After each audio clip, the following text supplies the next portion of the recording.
吃过啦，今天就不吃烧烤啦。我对自己太好了。今天开播大吉，吃橘子。是啊，哇，你好会理解啊，我就是这个意思。不好意思，我曲解了。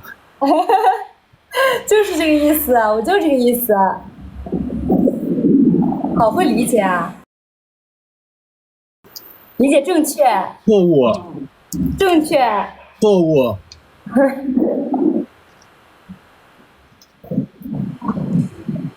我要开始拌我的晚餐了。又是那个拌饭吗？对呀。我就想请问一下，这个东西它吃不腻吗 ？Hello。吃不腻。每天每一顿都吃，还吃不腻吗？我多久每天都吃了？我昨天前天没吃。戒了2天。不止戒了2天，戒了好几天呢。戒了好几天。这么大的事儿，你不写进族谱？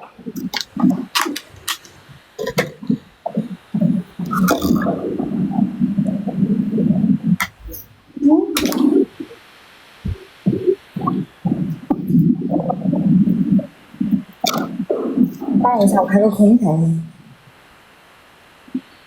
有回声吗？是你那边还是我这边啊？我也不知道，我现在说话有回声。好像是你那边，应该是吧？我没有污蔑你吧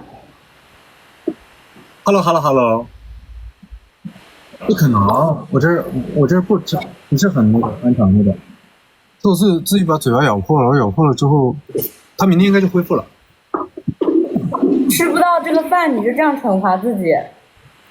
哎，那可不是嘛！那也没吃了，把自己嘴唇都咬破了。你看他们上次教了我弹幕互通呢。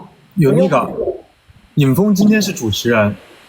老师申请加入。Hello， 老师们好呀！一会儿是那个制片人开来主持，然后我们这边一会儿把导演和开拉进来哈。OK， 好的。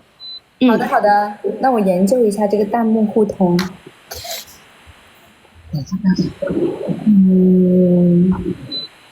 我又不记得了，上次刚学会。2个人都在卡，真的假的？我网络卡吗？我看一下。我看着你不卡呀，我卡吗？你听我说话卡吗？我好卡，真的？那我把这个关了。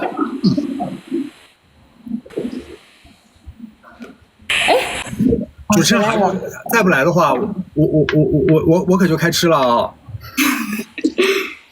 当然可以啊，大家都是一家人，随便。我就不客气了。现在还卡吗？你别客气了，我已经开吃了。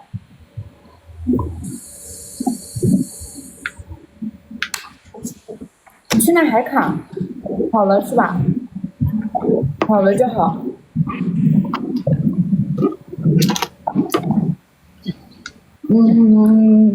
呀，糟了，酱油气多。今天依旧是顶格配置吗？今天不是，今天是标配，今天是标配。标配而已，怎么对自己这么差？开播不让自己吃点好的？我这不是最近想那个，我还是得减一下。我跟你讲，我前段时间，你不知道，我不是每次都喜欢吃那个点那个叫什么速食的那种鹅肝儿，然后上次我就放到冰箱里了，因为吃不完我就放冰箱里了。放到冰箱里放了之后，过了几天我又拿出来，我放在急冻室，然后就用微波炉加热了。我加热的那一盘全是油，我之后就不敢点了。就跟你说过，那都是脂肪啊。我说怎么那圆润了呢？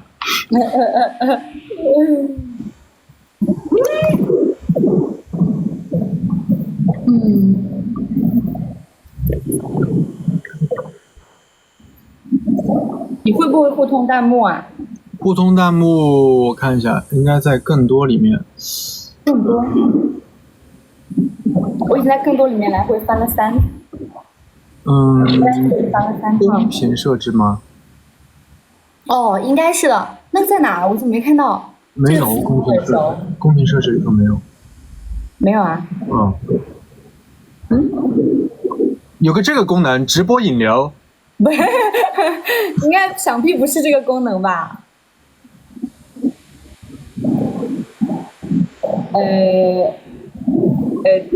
咱们就不会了。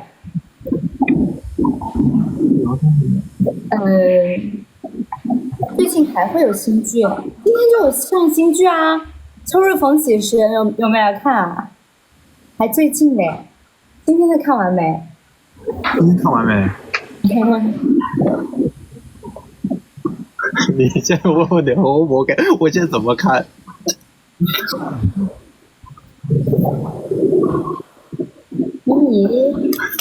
？sorry， 我举报大红，大红在旁，我在这儿开直播，他在旁边让我看本儿。我想举报大红。大红想让你一会儿下播了早点睡，一切都是为了你好。他没有，他想我那个，我等会儿电完妆了回去再看10个本。你的意思是他纯打扰？对他自己写的。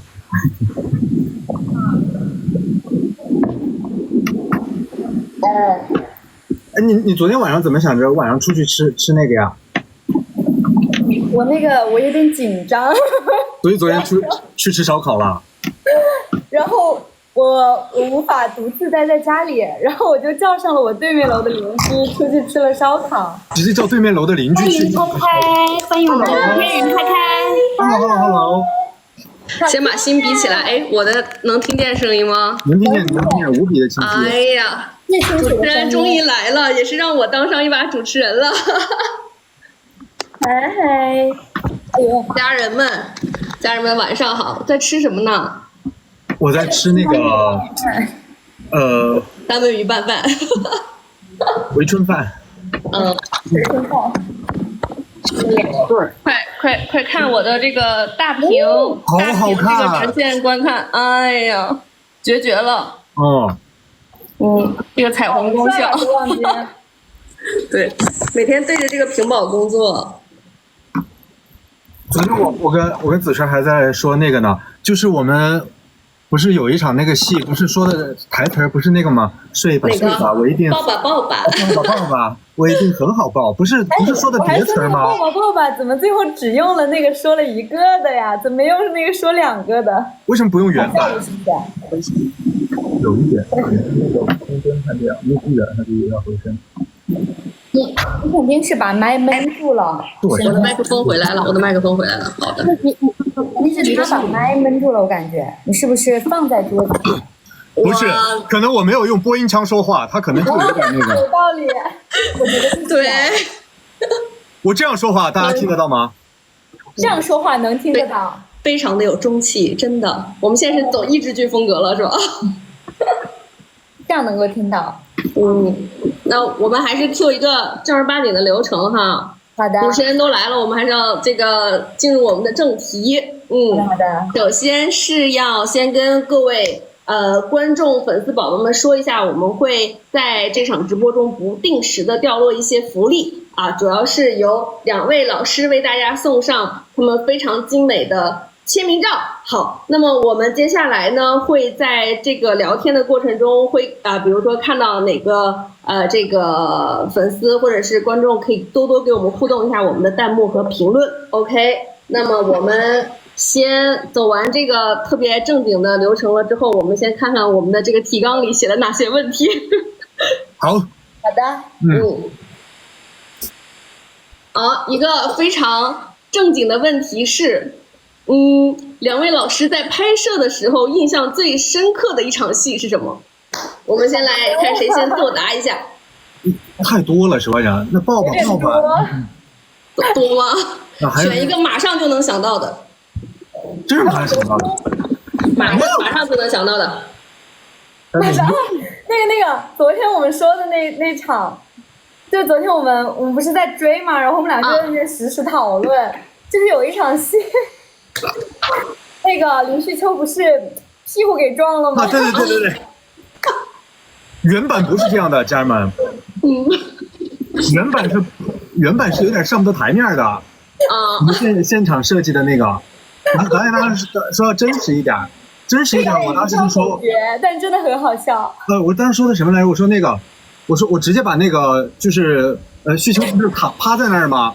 对，直接就是拿手机这样，拿手机给常颂发消息，直接拍下来放大拍下来。你看，老婆伤成什么样了？找律师处理一下吧。他说他要把我的屁股拍张照片发过去，说你看把我老婆都晒成啥样了。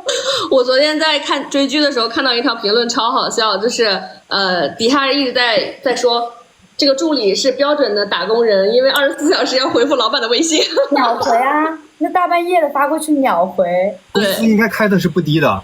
对，工资开的应该是不低的，和李师傅一样的。好，那还有吗？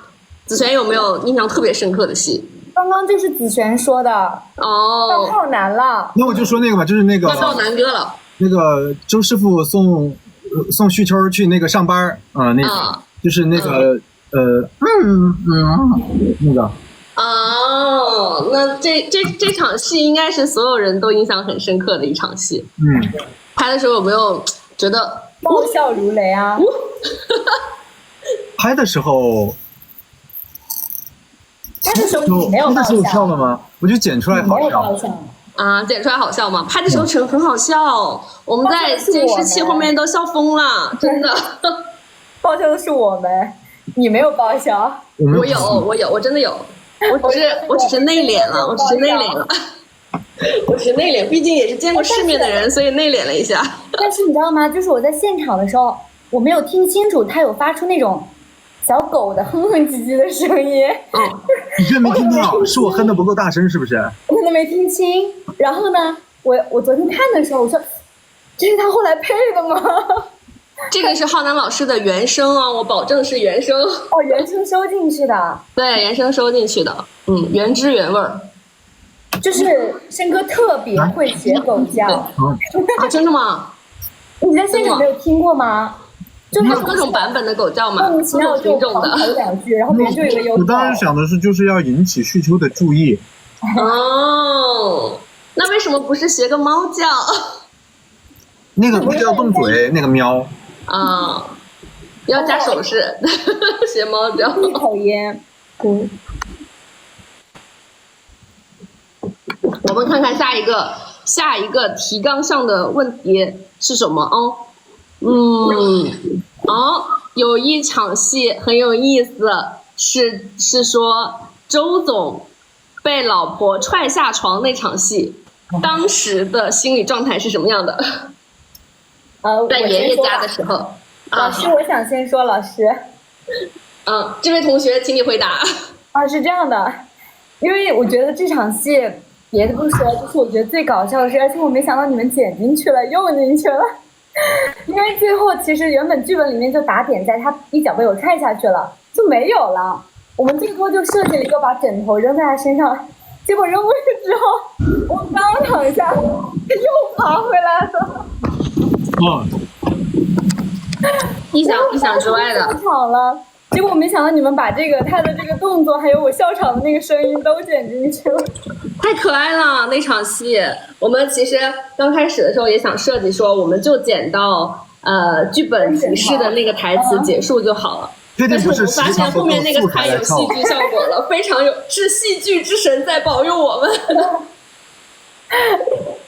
他说你水时长，你是为了才不是，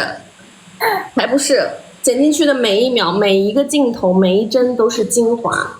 那真着过，都是大家演员、导演和摄制组每个人的创作。我看到已经有朋友在跟我们互动了。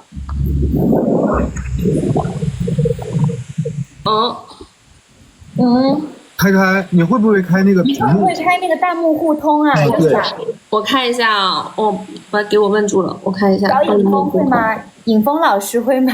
尹峰老师会不会互通弹幕啊？尹峰老师在那个右下角，等一下，张导演进来了会互通弹幕的人进来了。Hello，哇这塞，这个美男子是谁呀？这个美男子 Hello 这么 Hello 帅啊，导演！啊，今天是全妆出席了吗？全妆，哎呀什，么妆？好呢，咱导演我又不是个演员，我化什么妆啊？那你导演醒来就长这样了。是的，是的，纯素颜来的。我们唯一一个会弹幕互通的人到了，导演怎么开通弹幕互通啊？导演沉默了。我们也不会。哦，弹幕互动好像是对这样的。全员静音。我看一下个人弹幕会互通。现在场上5个人会。对，哎呀，大家还是在一起播少了。以后这个要变成我们的固定节目团综吗？啊！只有2个人才能互通吗？哦，是这样吗？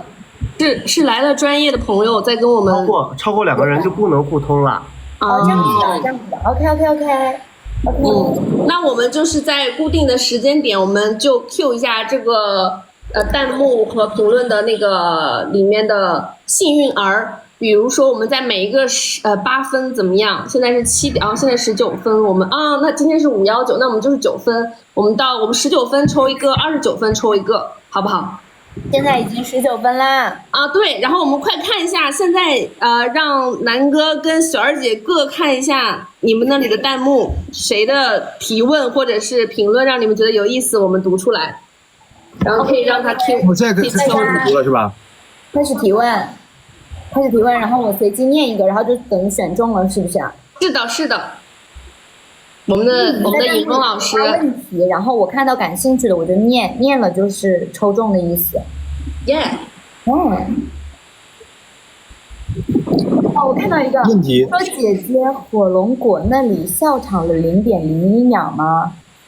不止0.01秒，那里确实是笑场，因为那是就是周爸爸的随意发挥，他从果篮里拿了一个保温的火龙果给我，然后我当时确实是有在戏里笑那么0.02秒。这个让那个这一场可能浩南哥就参与不进来了，让那个张导参与一下。有人问那个说明书，说明书就是那个是真看不懂，就是不会使用，所以我们不得不看说明书。真的是这样吗？导演解答一下。这个问题我就只能交给导演来回答了啊。说明书我也看不懂，我也看不懂，但是就是没见过。有可能有没有可能是进口的，所以它是一个西班牙文之类的。浩南的西服兜里面全都是那个东西。都是导演放的。对，我们要这个跟我没关系。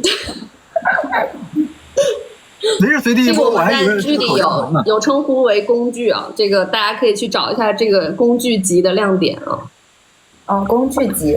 对，工具集，工具集，我们有2集哦，2集工具集。有我看这边有朋友说一本正经的胡说八道，是在说谁呢？具体指哪一段词啊？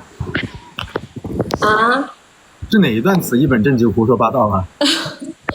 我问他，你的导演本人。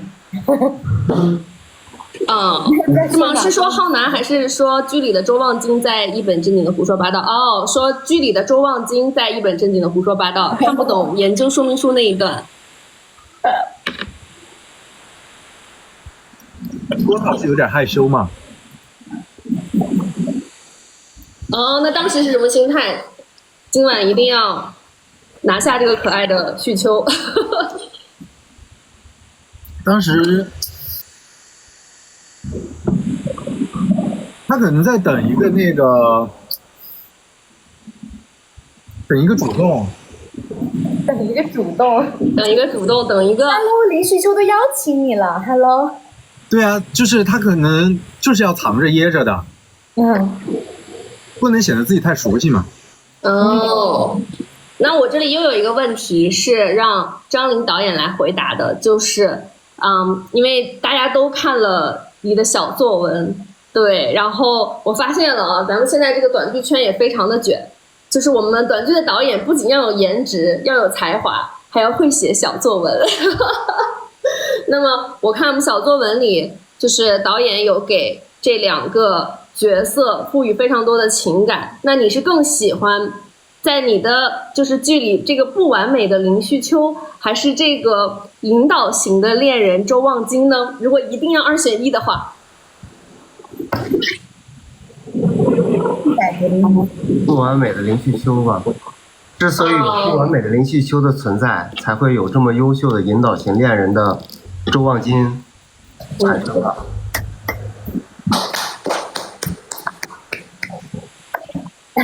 情感太细腻了，张导。嗨，那快说说你在那个拍摄的这个过程中，你印象最深刻的一场戏？因为刚刚南哥跟璇儿姐你都说过了。我印象最深的就是他俩在地下停车场那个，你是说这场？就是这叫什么浪漫擦脸是浪漫狂吻。擦脸是浪漫狂吻。多早是？何止？印象深刻的原因呢？跟大家分享一下。原本那场戏不是这样的，原本那场戏是2个人要在车里面，一个人坐在车里面，一个人要站在车外面。然后可能男主开车送他，对，然后女主下了车以后，然后男主把车窗要降下来以后，让女主过来，一个在车里，一个在车外，隔着车玻璃啊，对，隔着车门，然后去亲了一下。是的，咱们原剧本是这样描述的。对，首先是那个车的空间比较狭小，然后我们那一天一整天都在差不多一下午都在拍那个车戏，然后拍的其实也有点烦了，然后就是说要不要把2个人调度出来，然后调度出来，名场面，对，他们导演2个人他俩笑场最多，谁笑场最多？谁笑场最多？有，那可能是导演的啦。金子璇吧，因为金子璇是这样，金子璇本身就爱笑，他性格，你看他无时无刻不在笑，这样的。然后其次呢，这南哥不服了，南哥也没有少笑。没有，我一直都很高冷的。申浩南是主动去逗，也不是去逗吧，他可能就是更多的去扮演逗金子璇笑的那个人。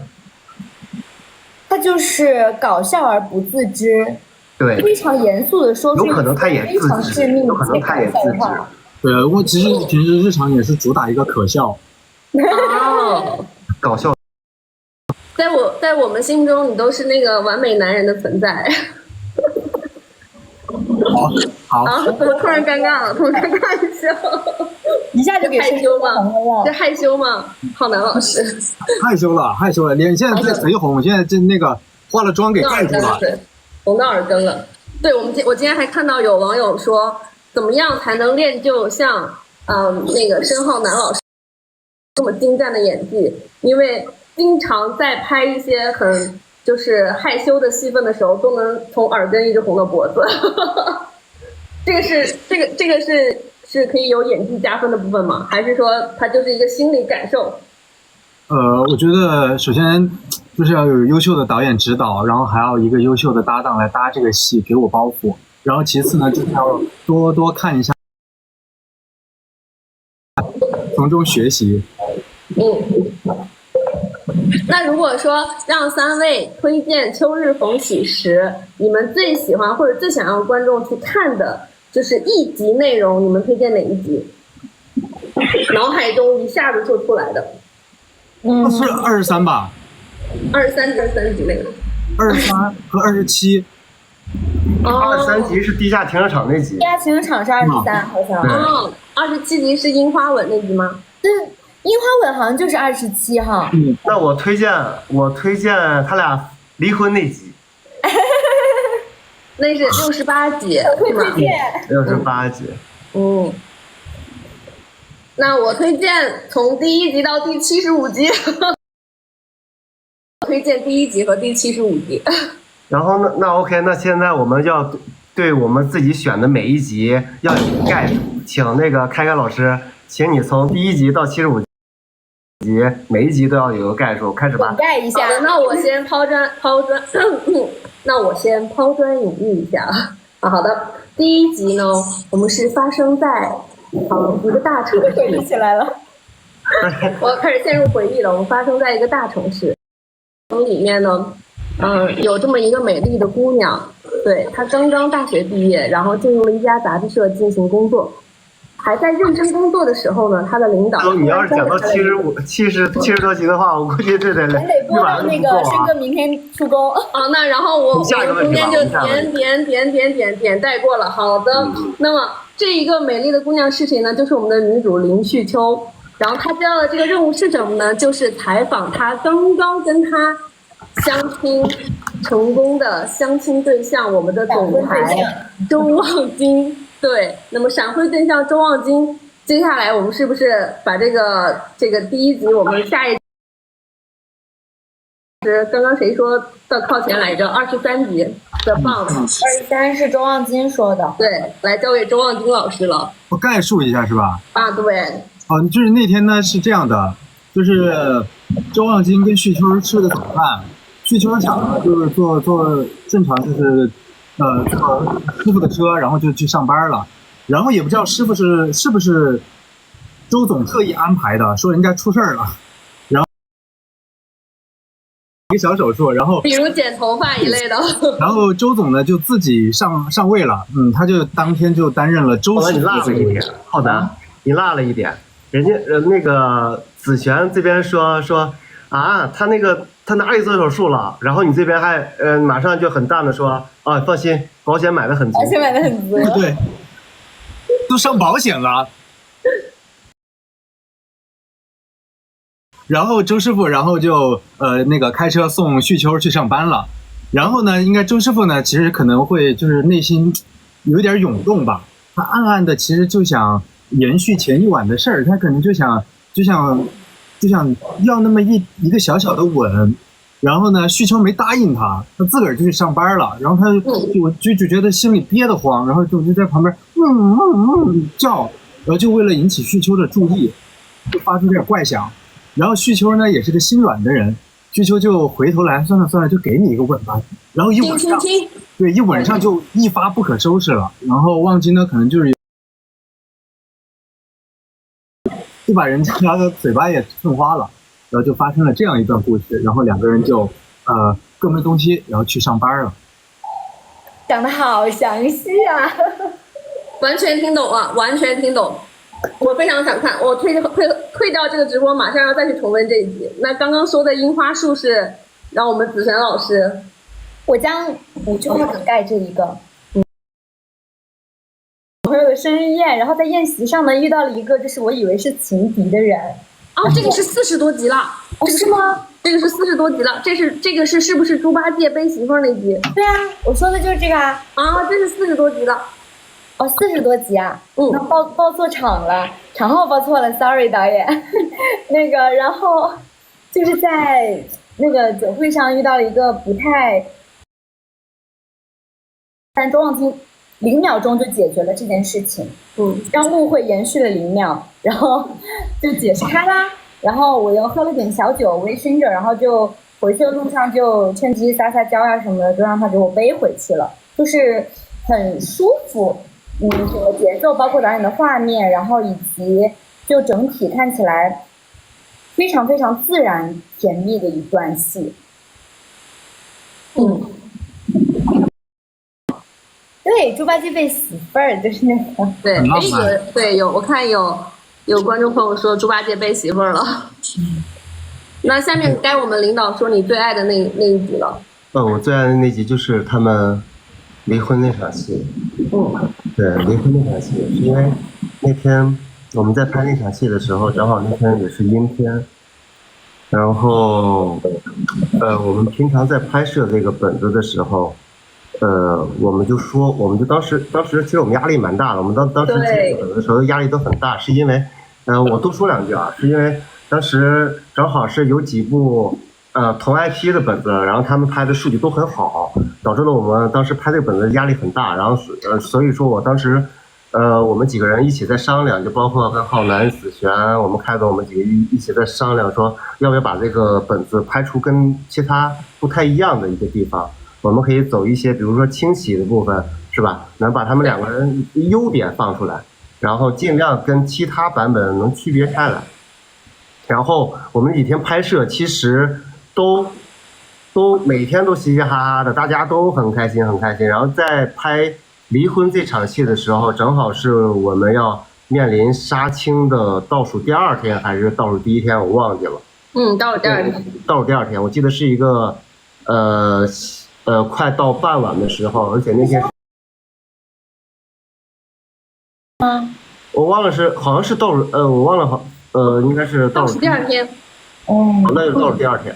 就是那天我记得很清楚，本来就有点下点小雨，然后天气还很阴，然后屋里的光线本身就不是很足然后那个正好拍这场分手的戏。当时我们就是说在走戏的时候，我看了一眼就是个监视器嘛，我感觉就是说这个颜色就是说这个灯光为什么就是也没有打灯，我说正好这个气氛，然后包括就屋里现有的光线其实就是足够的，对，我们就不需要再有额外的灯光去帮他们去打上，比如说面光、轮廓、环境，直接就是我们现有的灯光，然后就能把这场戏，分手的戏、离婚的戏能表。2位演员当然那个他俩也有 CP 感，然后其次呢，演的也很好，就把那个离婚的那个。那么有点小凄惨，然后哎呀，那浩南这边还有点小委屈，都表现的淋漓尽致，所以说，如果要是有一个画面，如果这个画面能被大家记住的话，每个人都是功劳的，对，每个人都是不能被忘记。好，我们这个张琳导演说完了之后，我们还是看看现在的弹幕跟评论区有没有让我们3位老师可以都说一下，然后我们念出的朋友的这个提问或者是发言呢，可以回头找到我们的影风剧场我们的官号可以私信我们的官号来进行这个小礼物的核对啊。我感觉大家那个就是提出问题，你们发出来的时候，你们自己截一下图，因为可能我们也不记得念了谁呢。对，让大家截图一下。哎，让我们的影风老师 Q 一下我们的影风老师。东东敲门了，还在吗？在呢。可以再跟我们的朋友说一下这个规则。被念到这个ID 的朋友们呢，需要去我们影风剧场来私信我们，然后就可以收到签名照啦。当然数量有限啊，所以大家多多评论出来吧。好，那我们开始随机抓取幸运儿了。那我们先从张琳导演来吧。就是我要找一个他的评论或者看了他的提问特别有意思，很想念出来，然后你就念出来，你就抽中他了。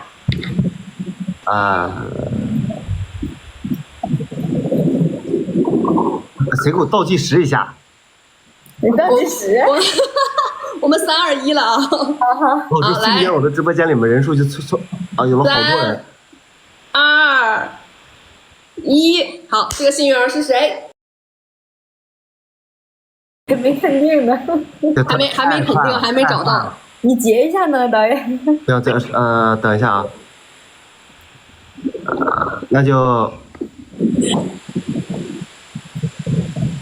那就这个青蛙王子吧。他说导想知道23集那里申浩南小狗哼哼的声音是配的还是他的原声？是他原声啊。原声。真是他的原声。浩南，情景再现一下。就是是这个声音吧？是。对。那我没想到你会用。青蛙王子这位幸运观众可以私信我们的影风剧场。好嘞，那让我们子璇来帮我们抽取一位。开始抽问题了是我来看看啊。哎呦妈妈，等一下，我那个啥，我拽着点，我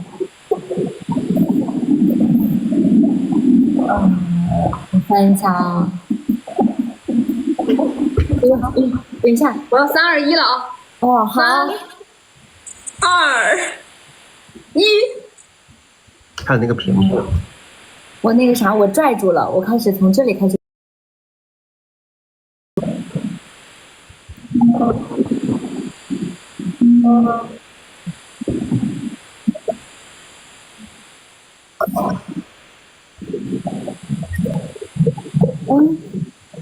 你又被弹走了。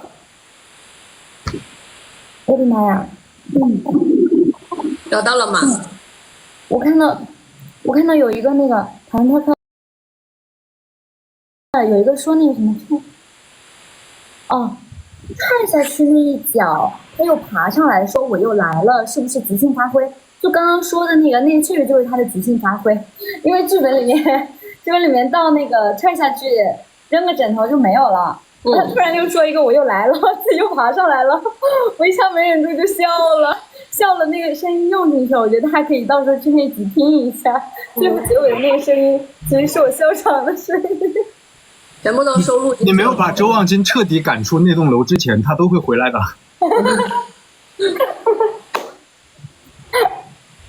所以是会太，我还会回来的。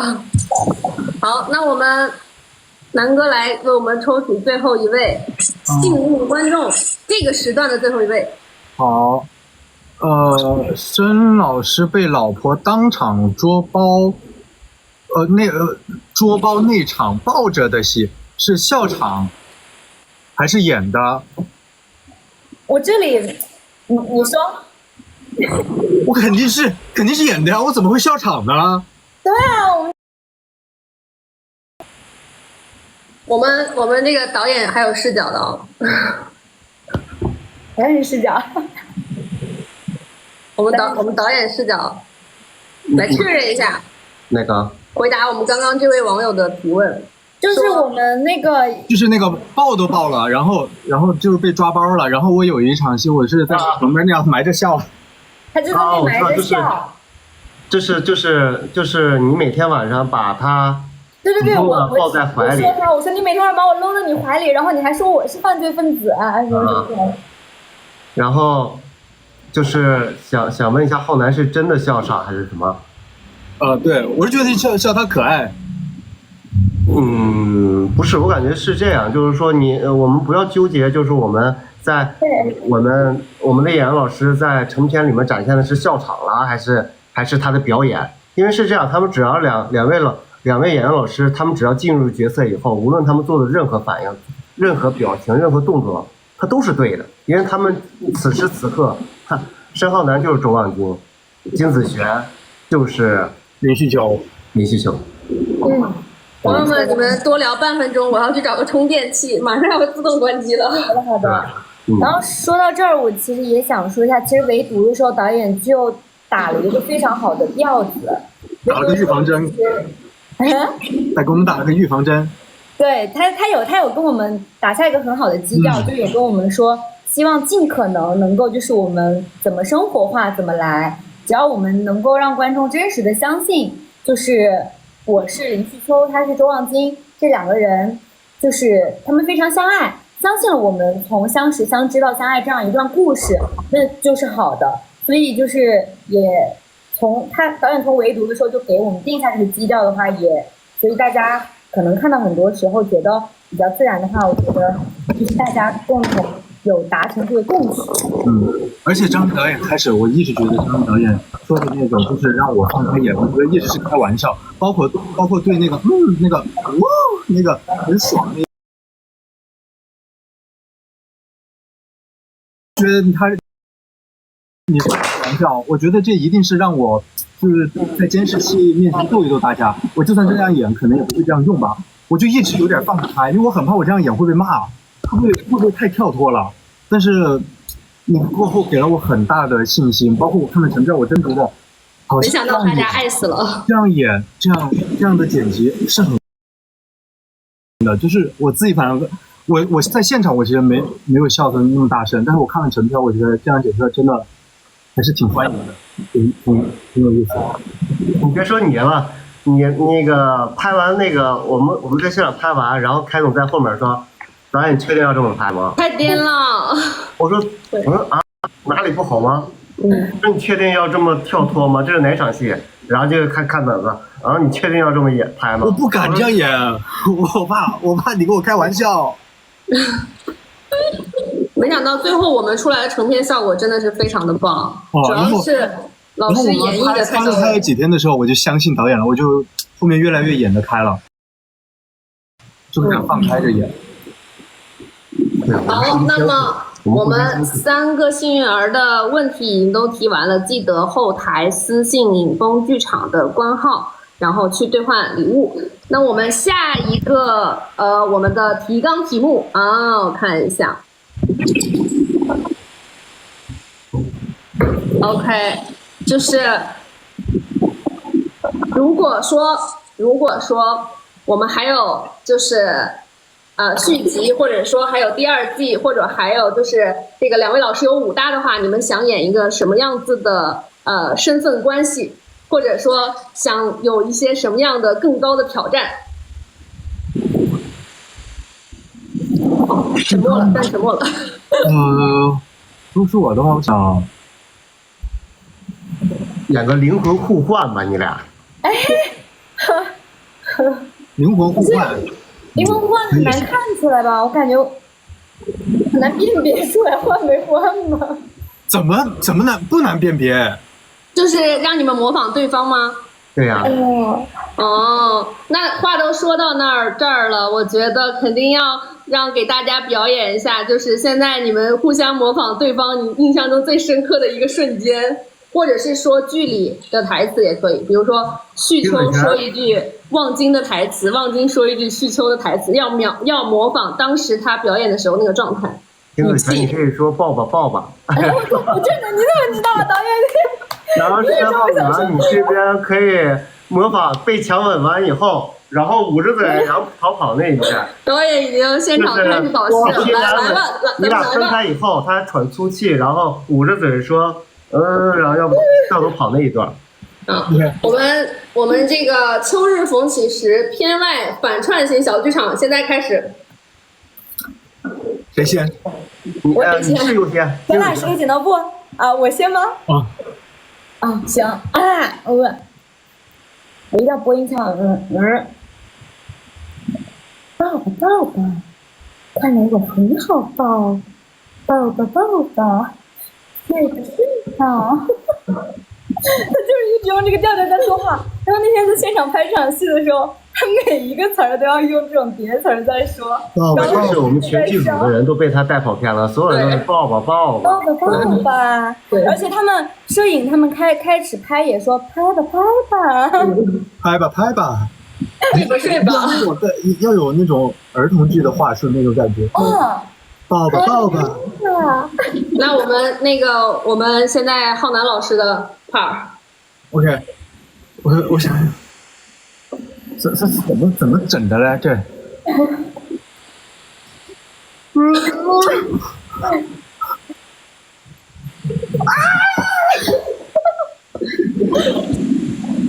是这样的吗？是这样的吗？是这样的。咱这边还是很含蓄的那。表演的很就是他们说那个浩南是在抢子璇的口红，你知道吗？那集就是底下的 OS 是色号究竟是哪一号？你如果特别想知道色号的话，这边是直接给你送一支。这个你们可以私下来沟通一下。把色号发给我下次买你同款。OK。我刚刚已经看到有那个。粉丝朋友提说，我们这场戏是卸妆式，这个吻戏是属于卸妆式的。我们开创了一个新的流派，叫卸妆式这个吻，卸妆吻。是的，因为当时其实有点怕看不出来，就是青花了什么的。然后申哥有涂一些那个润唇膏，多涂了好多润唇膏，这样的话就能把我的那个给蹭花。不然的话太干巴了不好蹭花。然后那个润唇膏确实给我把这下巴、上巴都卸了一遍。下巴、上巴，对，所以很可爱，最后呈现出来的效果是非常可爱的。那么，我们有一个，我们这里有一个提问是说，我们在第3集的正片中看到了这个大方且慷慨的浩南老师的一个非常健硕的身材啊。有朋友提问说，这个身材是怎么练的？是提前有为了拍这场戏提前有做什么准备吗？有做几个俯卧撑，但是我觉得更多还是靠咱们打光。是吗？谦虚了，谦虚了。真的是，本来就应有尽有。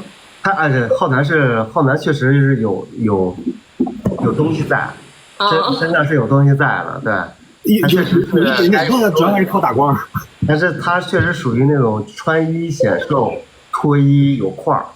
有块儿啊，是有的，这个我可以作证啊。是的，我也替他作证，有的。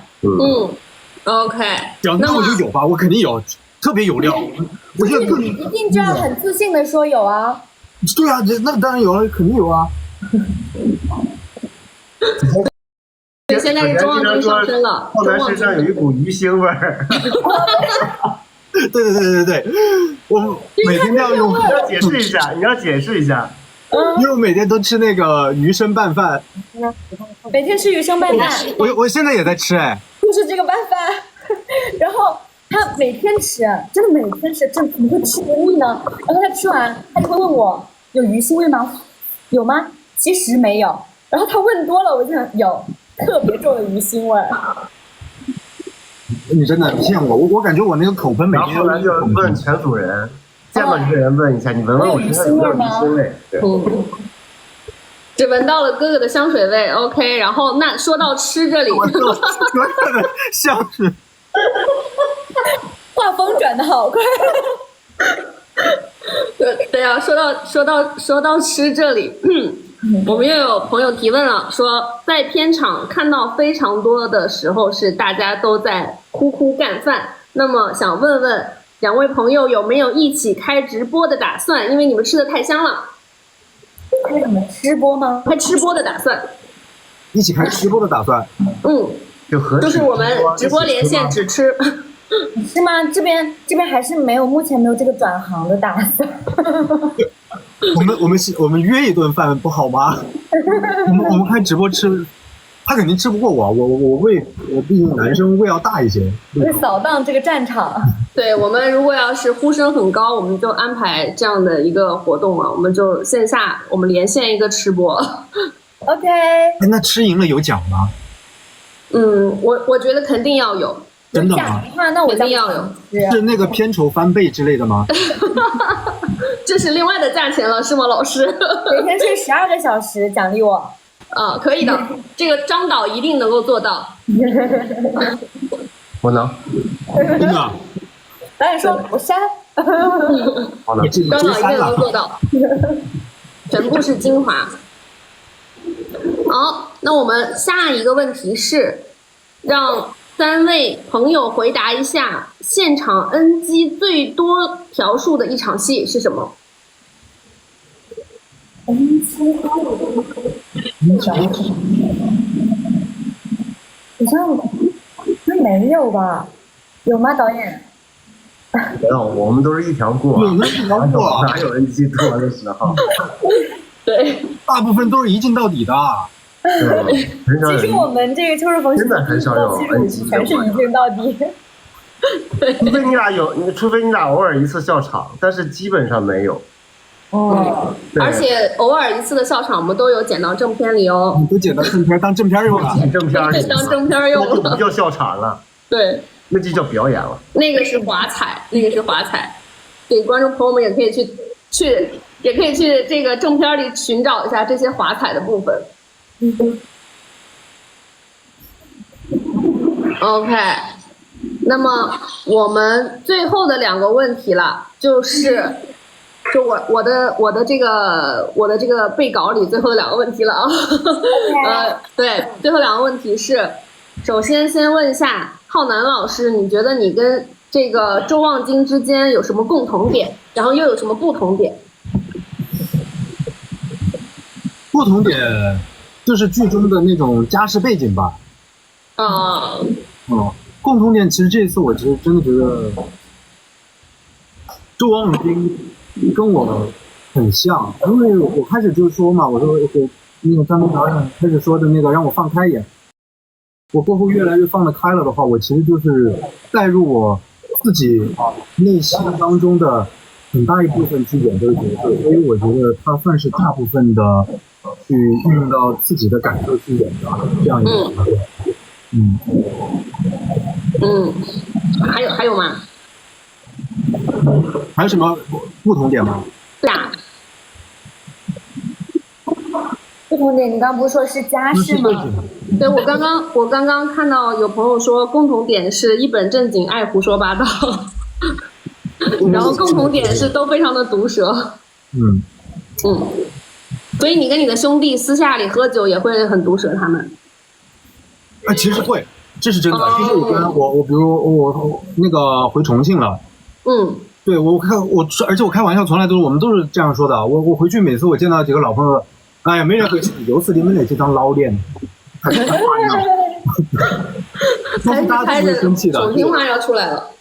对，下次我们就写一个川渝霸总的故事，全程可以搞重庆话的那种，看有没有观众喜欢这一种。那么我们子璇老师是跟林旭秋本人有什么共同点，又有什么不同点呢？我觉得，共同点的话，其实是我的共同点反而是一些成长经历啊什么之类的这些，然后不同点的话，可能是性格处事方面的一些会不太一样，可能旭秋因为他也是突然被爸爸妈妈给接回来了，所以他很多时候是不会主动抗拒表达的，这样一个性格。可能我前几年是这样的性格，我现在已经不是这样的性格了，我成长了，所以成长为旭秋 plus 吧。Yes， 我相信林旭秋跟周望京他们两个那个幸福生活之后，他也会有所改变。如果要拍第2季的这个婚后生活的话，就是要拍女上位了，是吗？这样吗？对。因为在那个大结局的倒数第2场戏里面，那个我们周总有一句台词是说，以后你不许欺负我哟。他已经预设到了婚后的生活可能会这个被管。我的台词是我什么时候欺负过你？对。OK， 我看到我这边有一个网友提的问题是说，在周总公司傲娇的勾手指是剧本的设计，还是浩南老师临场发挥的？或者说下自己临场发挥了哪一场戏？勾手指那个是导演指使的。那我们让导演来讲一讲。哪个什么撸手指？就是那个开完会我不是走出来采访完在现场。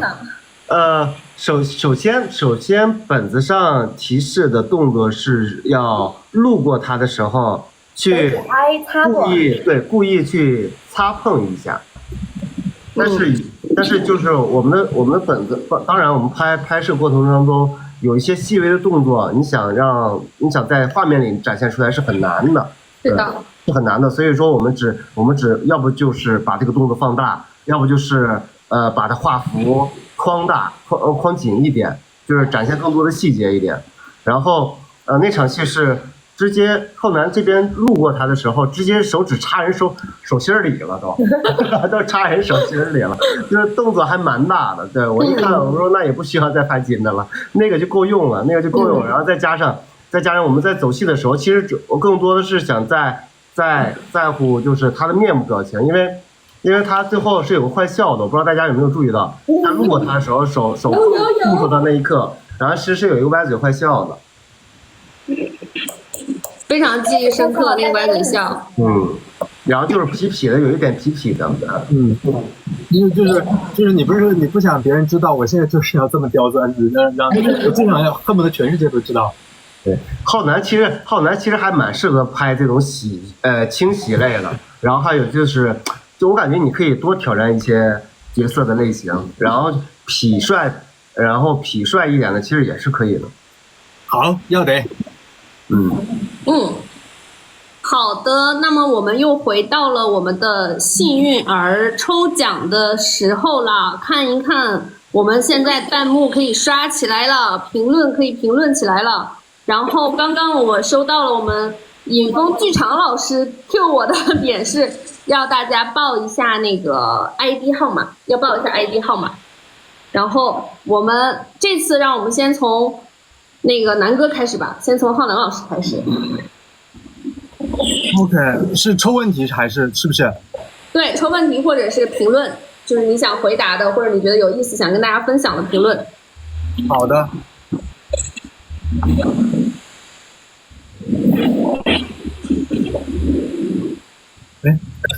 大家似乎没有问题。大家似乎没有问题。大家似乎是没有问题。大家都想在剧里寻找哦，那就是看有没有非常让你眼前一亮的评论。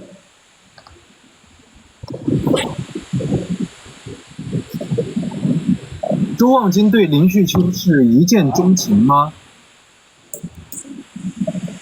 他谈过了。这个问题。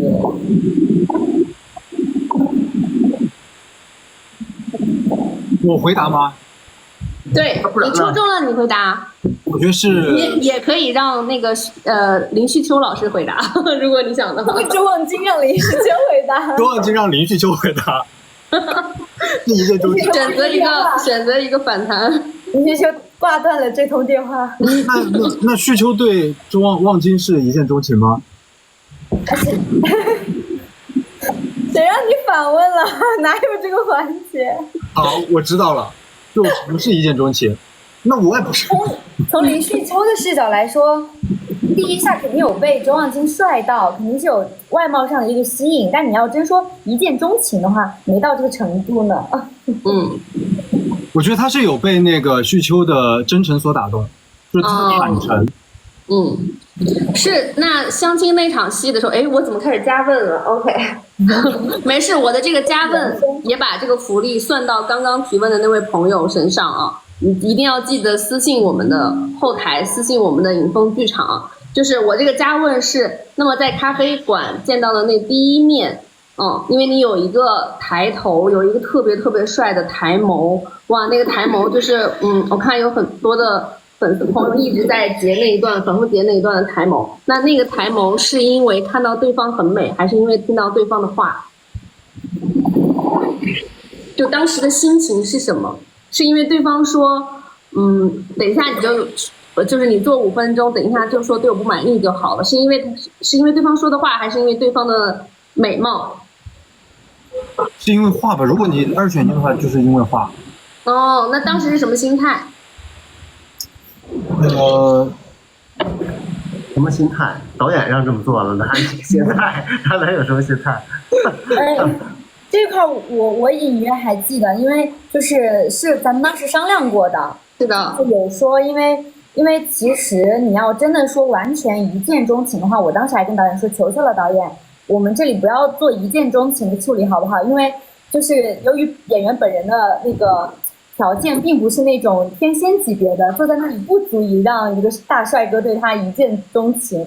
其实是这样的，对，那个子璇老师说的也对。其实我们当时想的是这样，我到现场的时候，我其实跟2位老师说的是这样，我说这个身后这个周望京啊，可能相了无数次亲了，然后什么家庭优渥的呀，长相很美的呀，可能都见了很多很多了，然后没发现，其实男主从外面进到咖啡厅，直到他坐下，其实都没有正眼看过我们的女主老师嘛。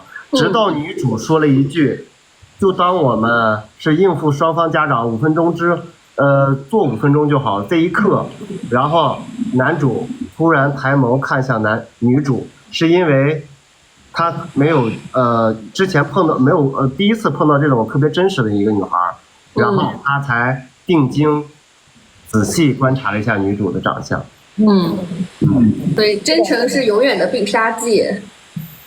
好，轮到我们真诚的子璇老师，真诚的旭秋老师，可以挑选幸运儿了，在你的评论区和弹幕里挑选一个问题。我刷太快了，但是有一个刚刚那要记着他的 ID 号哦，要记着他的那个名字，因为好像一直都是那个号在问，所以想必你应该记得吧，这位朋友，就是你一直在问，就是爱上了周望金的。对，我这里也有人提到，有人提到是吧？像我这边的这位朋友，然后你要记得你自己哈，然后我是这么想的，就是因为我觉得。你要说真的在哪一个瞬间就爱上，然后在此之前不爱，突然这一刻就爱了，我觉得这是非常不合理的。它一定是很多个点，非常多个细节，以及日积月累的情愫堆积起来，然后变成了爱。它不是在某一刻就这个点之后，我就爱上了，在这个点之前我都没有爱上。就其实从旭秋他发烧，然后周望金回家照顾他，喂药啊什么，包括后来，我还想说给他买礼物呢。其实，在这样，他平时其实真的对需求也很好，人的心也不是铁打的，都能感受到，就是在这种日常相处当中逐渐累积的情感爱上，日久生情的。对。好的，那我们最后让我们的张琳导演快随机抽取一位幸运儿的问题。好，先让他们有可能还在打，我们稍微给他们一点点时间，等。对，让子弹再飞一会儿。等弹幕刷起来的时候。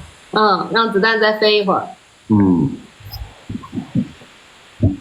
正好让你吃两口，快吃。有点快，怎么今天没有人 Q 萍萍这个事情？我以为会有很多人会 Q 萍萍这个事儿。大家是不是忘了萍萍？萍萍的毛应该长起来了。萍萍的颜值没有吸引到他。OK， 那我需要念出他的 ID 吗？对，是的。好 ，OK。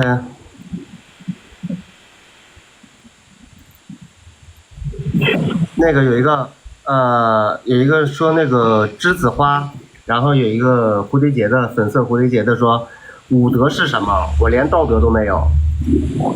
这个是设计的还是本子上这么写的？我记得当时应该是设计，是本子上这么写的吗？对，剧本上这么写的。剧本上写的，对。然后我们那个一直很符合浩南说出来的，嘴里说出来的，对，很贴合的。很多台词都像是这个为他量身定做的。所以说，我们开总我们选的演员就是对于这个本子就是很贴合度很高啊。没错，绝对是天选，绝对是100%，必须是这2位。我记得当时那个。我记得当时浩南老师在现场，我们第一天拍的时候，还有一个说那个有一个小花絮特别可爱，就是那个子璇说有没有礼物，然后说说了个什么来着？有礼貌吗？然后浩南说对我没有礼物，怎么会有礼貌？不是，浩南是那个就是相亲那场戏嘛，也是浩南拿着手机拍他脸，给他脸上拍。然后那个金子璇，这位老师，你礼貌吗？是的。OK， 那我们这次的连线也就进入到尾声了。那么我们最后就是每位就是3位朋友用自己的角色或用自己的身份来最后安利一下我们这个项目。然后我们来给今天一个完美的收尾。那我先来吧。好，我先来是，其实我很荣幸能跟我们的2位主演老师合作，然后也很荣幸，这是我第一次跟影峰还有跟开总也是第一次合作。我认为一切还是那句话，一切都是最好的，上天最好的安排，然后也一切都是有缘分的。对，我们在一起，我们凑在一起，然后做大家都喜欢做的事情，是一件特别难得的事情。然后现在无论这部戏的成绩如何呢，我认为在某一刻，其实我们都得到了自己想要的。然后也希望就是说，最后呢，希望我们这部戏呢，可以取得一个我们大家都理想的一个成绩。然后其次呢，就是每个人，二位老师在自己的演员道路上能越走越远，越走越高。也希望我们影风剧场拍的所有的戏都能够大爆。刚刚好像是一段这个奥斯卡获奖宣言。那我们接下来子璇老师。到我了吗？这样子。主要是安利这个戏，对不对？对。因为其实导演说了非常多我想说的，但我没有，就是我真的也觉得一切都是最好的安排。因为首先呢，非常幸运吧，就是能选择我们来饰演这两个角色。因为我一直觉得，就是如果哪个角色走向了我的话，那冥冥之中也是他在选择我，所以很有缘分。然后再加上又跟申哥也是老搭档了，也很熟悉，所以整个创作过程是非常愉快的。然后再加上包括导演也好，导演其实很多时候我们一起讨论，包括围读的时候，就能感觉到我们整个理念是非常一致的。就在彼此很信任的情况之下开始创作的话，整个氛围就是非常流畅且舒适的。就我觉得在这样的氛围之下，创作出来的作品才能够让大家觉得是流畅且舒适的。然后再加上，因为开姐是个理智片嘛，就会很细心、很细腻。然后他也会，就开机前也跟我聊了很多，就是他对于我们这一版许秋和望京的很多想法。因为我跟申哥其实我俩也有过小小讨论一下，就是说担心我们本身再搭的话，也不想说太同质化，让大家看着觉得感觉老在看一部戏一样，我们也不想要这样子的样子。再加上与此同时呢，这个 IP 也有了非常多的样子，所以其实我们就各种在绞尽脑汁想说，在就是把这个故事讲明白的同时，我们自己也想要就是有很多怎么说呢，能够避开的东西。但是到最后的话，我觉得其实我也没有去想那么多了。我觉得想那么多不如就沉浸在角色当下吧，因为已经有了这么好的一个环境和搭档和创作伙伴们，你只要沉浸当下，那么你就是赢需求，那你做什么都是对的。所以我们这个故事最终呈现出来是非常流畅、非常温暖、很温馨的一个故事。欢迎大家来看。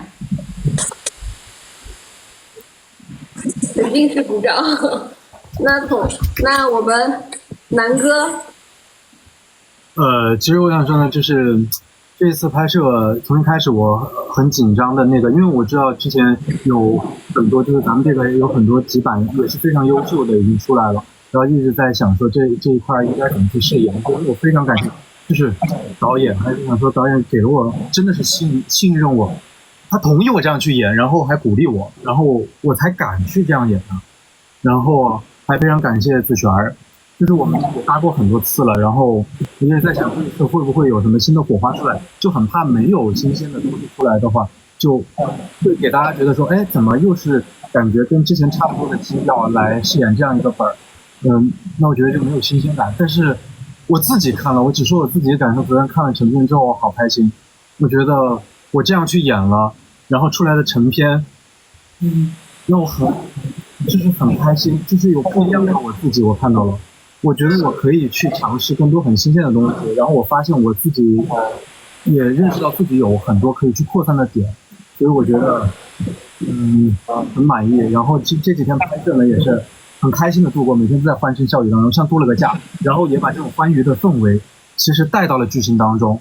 然后咱们导演啊还有后期老师们，他们也把这个东西就直接去剪辑到成片里了，可以带给大家，就是我们现场真正的快乐，然后与欢乐的一些东西，然后希望大家去多多感受这份欢乐，让大家能够开心娱乐吧。我插一嘴啊，这浩南和好像子璇他俩好像几乎每集都在评论，对，就是好难，就是每一集我看都有他自己的评论，那你绝对是每集都认真看了。是的，是的。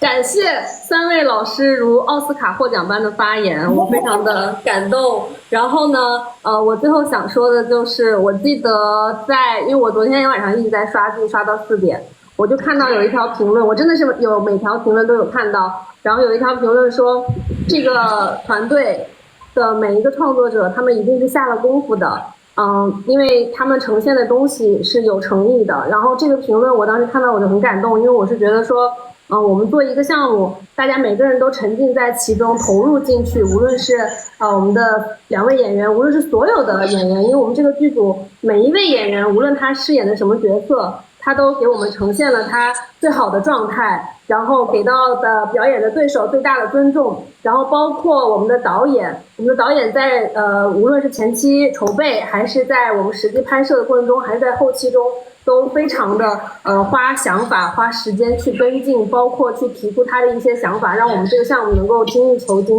包括我们剧组所有的工作人员在拍摄的过程中都是想绞尽脑汁的让自己的这个岗位里呈现出更好的作品，或者是说让这个作品更加能够添光添彩。所以我也非常的感恩能遇到各位，有各位的付出，让我最大的一个荣幸。好，最后呢，我就用续秋剧里的一句台词来结束我们今天的直播了，就是秋日逢你，秋日逢喜，日日有你，岁岁皆安了。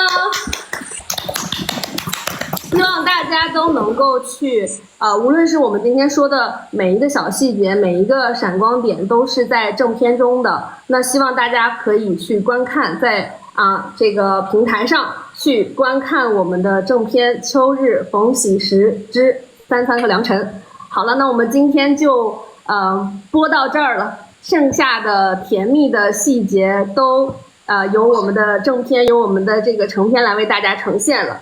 那么我们去追剧了，我们要跟这个给他抹了蜜的周望，抹了蜜退了毒的周望族。希望我们下次还能在一个剧组里面凑在一起。必须的，我们马上就敲下我们的下一个 case， 下一个项目。我们紧锣密鼓的制作这个剧本中。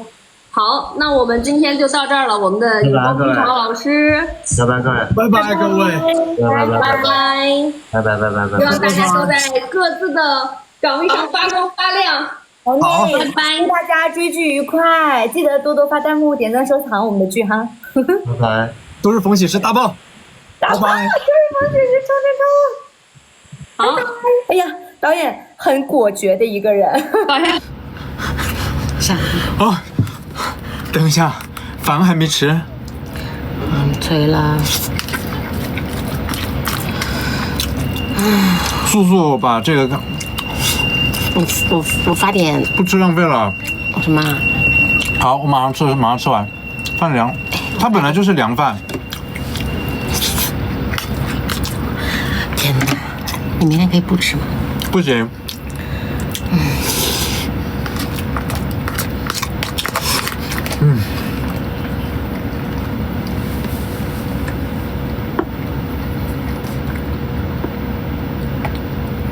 饭都凉了，这个饭本来就是凉的哦，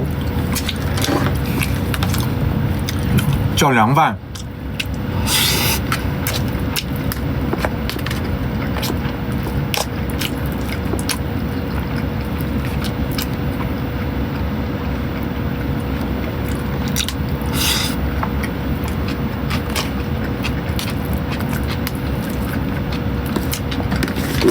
酱油是不是加少啊？有点子没味儿。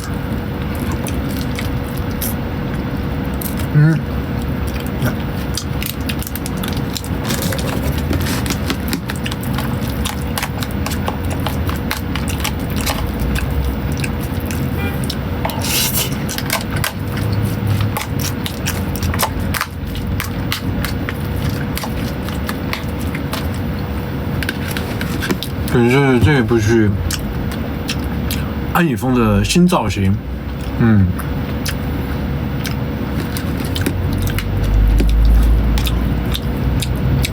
还没有嫌弃我吃多大红。大红是他觉得这个没热量，他要我吃炸鸡，吃火锅，歹毒吗？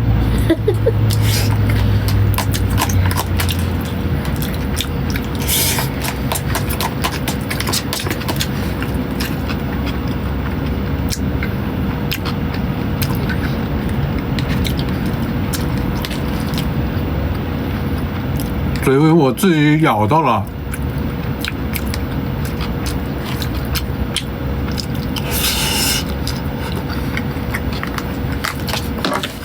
因为我还要去那个，还要出那个妆还没有，我还有几套衣服没试，我还要去拍那个定妆照啊那些，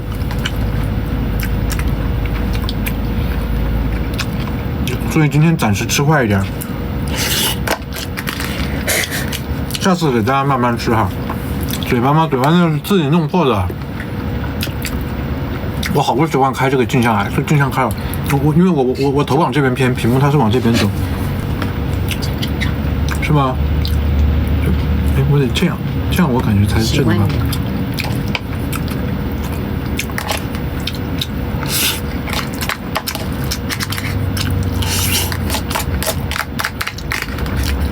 慢慢吃。搞定了，吃什么？早拍早结束。大红做的对，他做的不对，这个很健康的。营养太单一啦。不是我一拳捶到嘴巴上了，他就把顶到我门牙了，我门牙这是个90度的尖儿，他把嘴巴顶破了。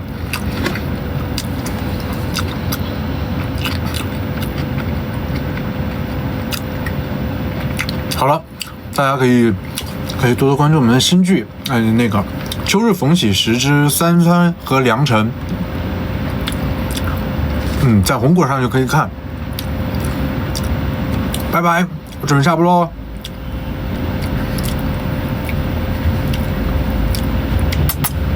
下播。